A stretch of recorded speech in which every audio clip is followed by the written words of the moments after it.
சிங்கம் வேட்டையாடும் போது காடை செழிப்பா இருக்கும்.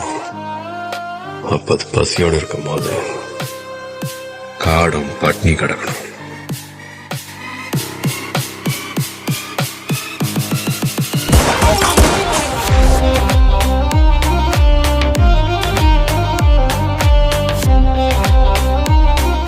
ரோலெக்ஸ் அவன் பேரு Delhi.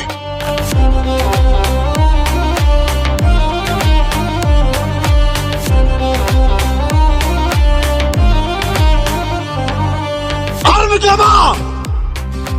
That's the rule in this jungle. எவன் பஸ் இருக்கானோ அவனை எவ்வளவு தடுக்க முடியாது. திரும்பவும் ஆரம்பிக்க ஸ்கிராட்ச்ல இருந்து. நாளைக்கு டே 1.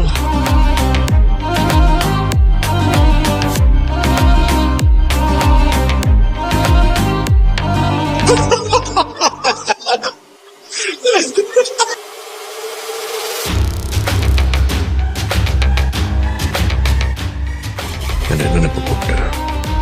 ரோலெக்ஸ். ரோலெக்ஸ் சார், இனிமே sir. Yes sir. Okay sir. Yes sir. Yes sir.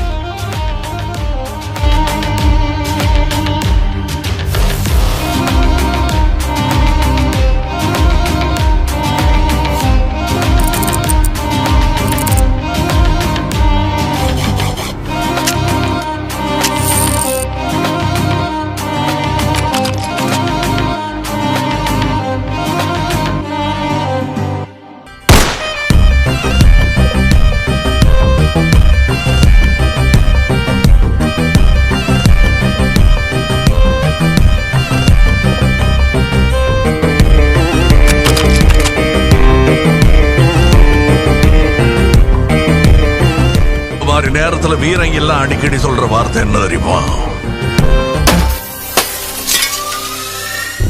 பாத்துக்கலாம்.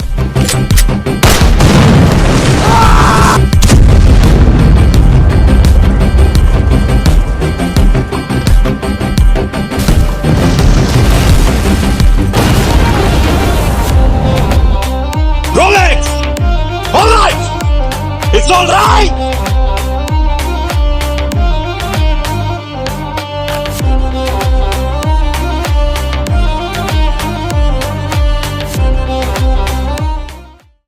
Hello friends, welcome to 2வே productions channel.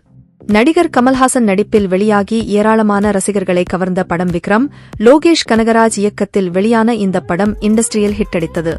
படத்தில் விஜய் சேதுபதி, பகத் பாசில், நரேன் உள்ளிட்ட பல நட்சத்திரங்கள் நடித்திருந்தனர். படத்தில் நடிகர் சூர்யா ரோலக்ஸ் என்ற கேரக்டரில் அதிரடி சரவெடியாக நடித்திருந்தார். இந்த படத்தின் வெற்றிக்கு அவரது இந்த கேரக்டரும் மிகப்பெரிய பலத்தை சேர்த்தது. படத்தில் ரோலக்ஸ் கேரக்டரை இறுதிவரை சஸ்பென்ஸாக வைத்திருந்தது படக்குழு. கிளைமேக்ஸ் இல் சில நிமிடங்களே வந்த இந்த கேரக்டர் படத்திற்கு ஒரு புதிய வடிவத்தை கொடுத்திருந்தது. தொடர்ந்து இந்த படத்தின் மிரட்டலான ரோலக்ஸ் கேரக்டர் விக்ரம் 2 படத்திலும் வருமா என்ற கேள்வி எழுந்துள்ளது. இது உறுதிப்படுத்தப்படாத நிலையில் ரோலக்ஸ் என்ற கேரக்டரை தனியாக வைத்து படம் இயக்க உள்ளதாக முன்னதாக பேட்டி ஒன்றில் படத்தின் இயக்குனர் லோகேஷ் கனகராஜ் தெரிவித்திருந்தார். மேலும் சூர்யாவுடன் இணைந்து இரும்புக்கை மாயாவி என்ற படத்தையும் இயக்க உள்ளதாக அவர் கூறியிருந்தார். சூர்யாவின் ரோலக்ஸ் கேரக்டர் மிகப்பெரிய எதிர்பார்ப்பை ஏற்படுத்தியுள்ள நிலையில் ரோலக்ஸ் படத்திற்கும் அதிகமான எதிர்பார்ப்பு உண்டாகியுள்ளது. இந்த படம் குறித்த அறிவிப்பு விரைவில் வெளியாகும் என்று எதிர்பார்க்கப்படுகிறது. மேலும் பல சுவாரஸ்யமான சினிமா டிவி நிகழ்ச்சிகள் உள்ளிட்ட பல செய்திகளை தெரிந்து கொள்ள 2வே புரொடக்ஷன்ஸ் சேனலுக்கு சப்ஸ்கிரைப் பண்ணுங்க. வீடியோ பிடித்தால் லைக், கமெண்ட் மற்றும் ஷேர் பண்ணுங்க.